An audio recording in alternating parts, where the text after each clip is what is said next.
Assalamualaikum warahmatullahi wabarakatuh. Pada kesempatan kali ini, izinkan kelompok kami untuk mempresentasikan apa itu metode Simplex.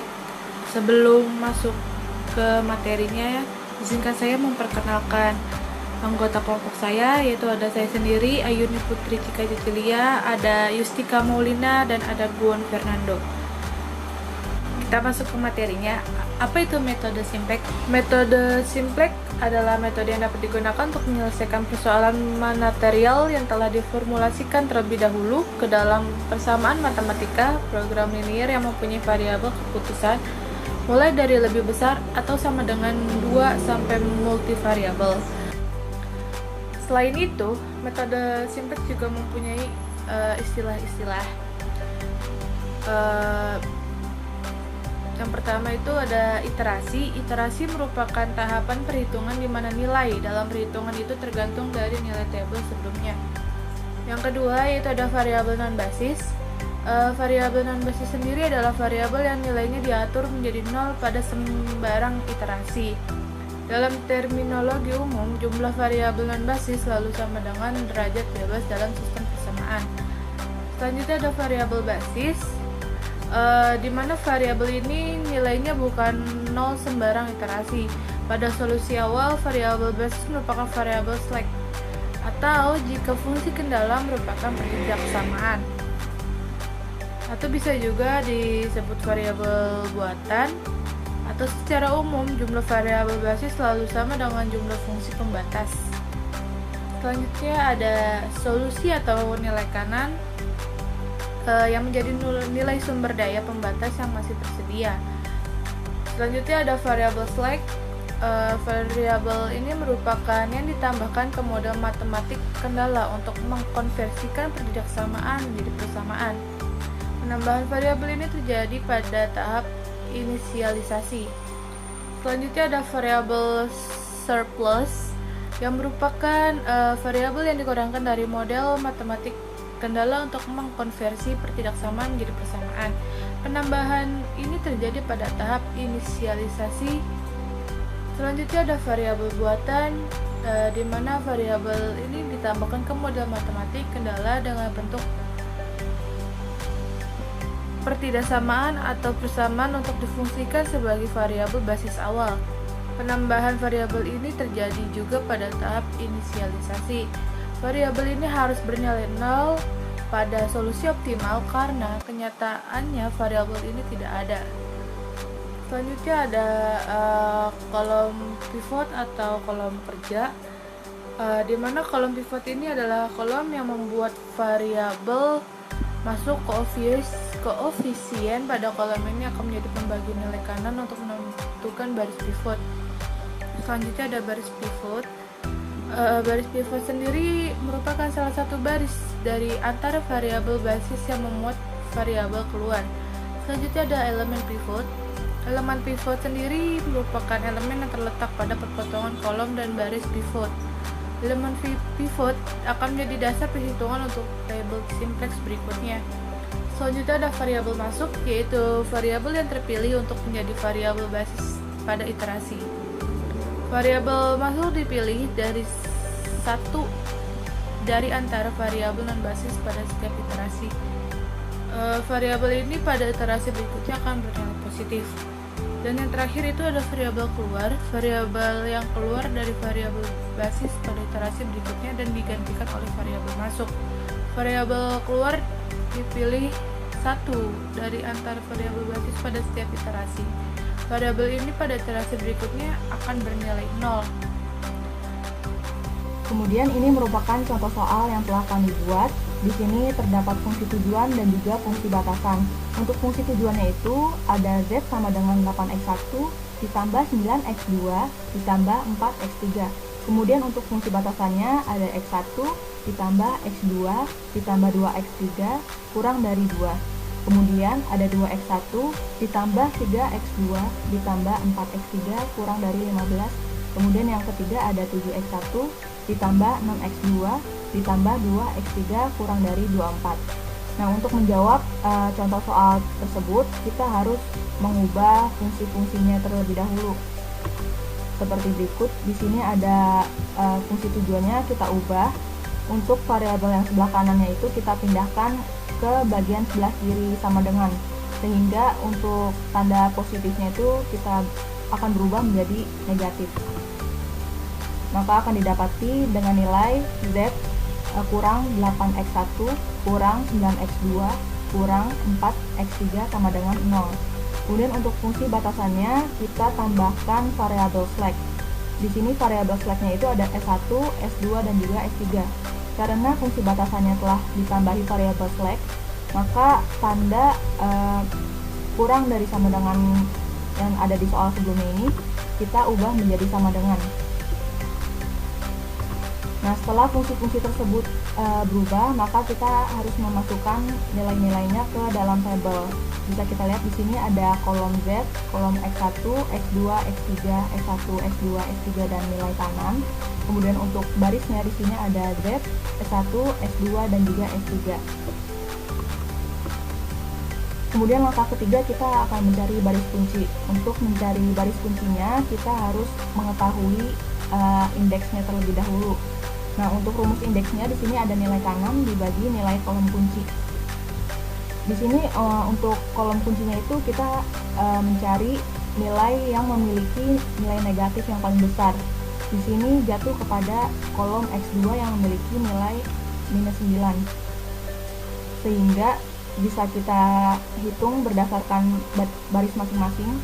Di sini 0 dibagi minus 9 sama dengan 0, kemudian 2 dibagi 1 sama dengan 2, kemudian 15 dibagi 3 sama dengan 5, kemudian 24 dibagi 6 sama dengan 4. Karena di sini nilai indeksnya sudah diketahui semua, maka kita harus mencari baris kuncinya. Di sini kita cari nilai indeks dari semua variabel slack yang memiliki nilai paling kecil. Di sini untuk nilai yang paling kecil itu kan ada 2. Di sini terdapat di barisan S1. Sehingga untuk baris kuncinya itu terdapat di S1 yang memiliki nilai indeks 2. Karena baris kuncinya itu ada di S1 dan kolom kuncinya itu ada di X2, maka di sini kita didapati untuk angka kuncinya itu bernilai 1 karena dia berpotongan satu sama lain. Kemudian langkah 4-nya itu kita mengubah nilai-nilai baris kunci. Untuk mengubahnya kita memiliki rumus baris baru sama dengan baris kunci dibagi angka kunci. Di sini kan untuk baris kuncinya itu 0, 1, 1, 2, 1, 0, 0, 2, 2. Maka kita harus membaginya dengan angka kunci. Di sini kita dapati angka kuncinya itu bernilai 1. Sehingga baris-baris yang ada angka-angka yang ada di baris S1 ini kita bagi dengan angka 1. Di sini ada 0 bagi 1 sama dengan 0, 1 bagi 1 sama dengan 1, 1 bagi 1 sama dengan 1, dan juga seterusnya, sehingga menghasilkan baris X2 yang bernilai 0, 1, 1, 2, 1, 0, 0, 2.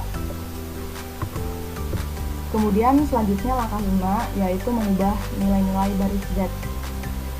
Untuk mengubah nilai baris Z-nya itu rumusnya baris Z lama dikurang angka kolom kunci dikali baris baru X2.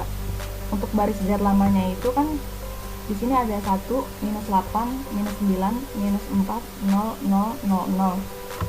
Sehingga didapati di sini kita nggak usah menghitung dari kolom Z karena angkanya itu tidak akan berubah sama sekali. Sehingga kita memulai menghitungnya dari kolom X1 sampai dengan kolom NK. Sehingga didapati minus 8, minus 9, minus 4, 0, 0, 0, 0. Nah, untuk angka kolom kuncinya itu kita dapati minus 9.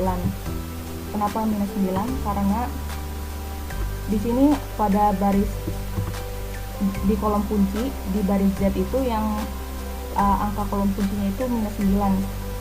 Minus 9 itu terdapat di baris Z ini kan, sehingga kita menggunakan angka minus 9. Nah, untuk baris baru X2 nya ini kita dapati dari angka-angka yang telah kita hitung sebelumnya. Ada 0, 1, 1, 2, 1, 0, 0, 2. Sehingga di sini 1, 1, 2, 1, 0, 0, 2. Nah, kita hitung sesuai rumusnya. Di sini ada baris Z lama dikurang angka kolom kunci dikali baris baru X2, sehingga menghasilkan hasil seperti berikut. Di sini ada 1, 1, 0, 14, 9, 0, 0, 18.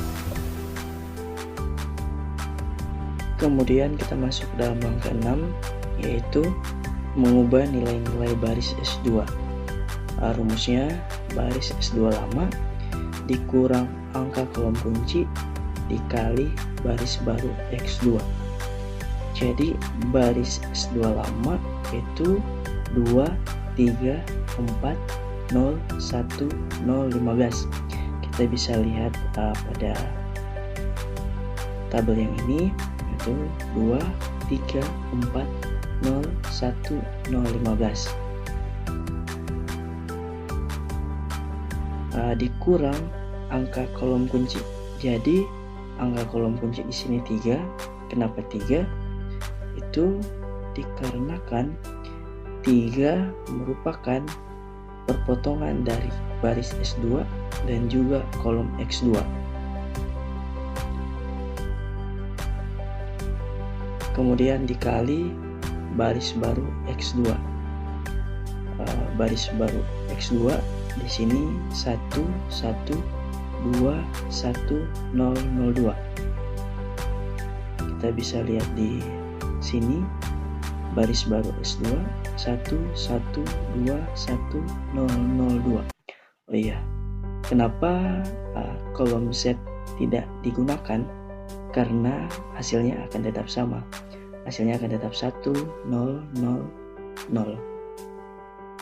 Kemudian setelah kita mendapatkan baris S2 lama, kemudian kita gunakan rumus baris S2 lama seperti 2, kemudian dikurang angka kolom kunci yaitu 3, kemudian dikali baris baru X2 yaitu 1.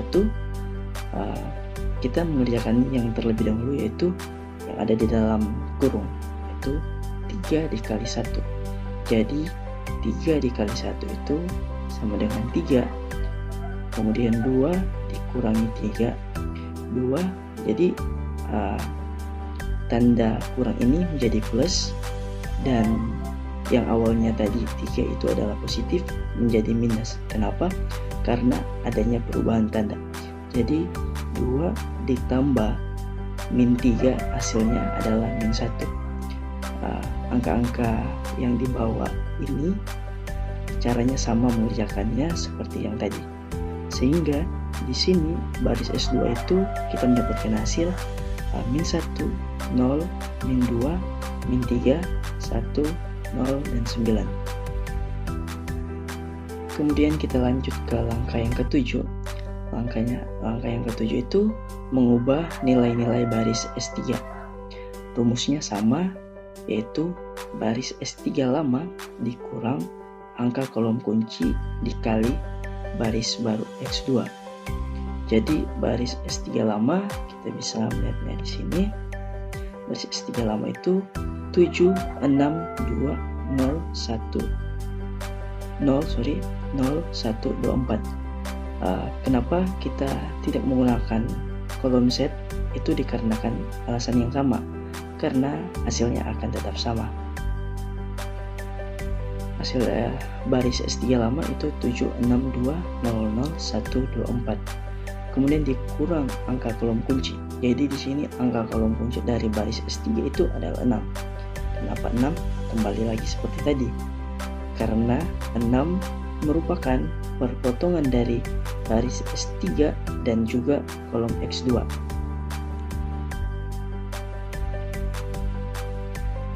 Kemudian baris baru X2 yaitu 1, 1, 2, 1, 0, 0, 2. Cara mencarinya sama seperti yang telah dijelaskan tadi, yaitu yang dikerjakan terlebih dahulu, yaitu ada yang dalam kurung 6 kali 1, 6. Kemudian dikerjakan yang di sebelah kiri. Jadi 7 dikurang 6, 7 dikurang 6. Jadi tanda kurang ini menjadi plus, dan yang awalnya 6 ini adalah positif, berubah jadi negatif itu dikarenakan adanya perubahan tanda. Jadi 7 ditambah min 6 hasilnya 1. Cara mengerjakannya sama, sehingga di sini kita mendapatkan hasil kolom setnya tetap sama. Kita mendapatkan hasil 1, 0, min 10, min 6, 0, 1, dan 12.